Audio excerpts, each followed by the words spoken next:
Let's learn English यामध्ये आज आपण रन हा शब्द घेणार आहोत. कोणता? रन. रन म्हणजे काय रे? पळणे. रन म्हणजे पळणे.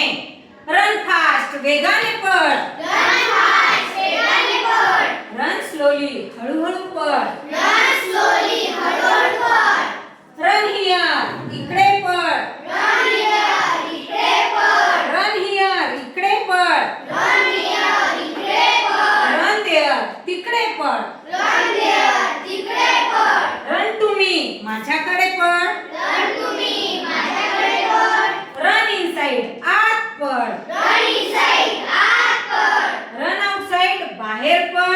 रन आउटसाइड बाहेर पळ. रन अराउंड भोवती पळ. रन अराउंड भोवती पळ. रन टुगेदर एकत्र पळा. रन टुगेदर एकत्र पळा. रन क्विकली पटकन पळ. रन इटली पटकन पळ. डोंट रन पळू नको. दोन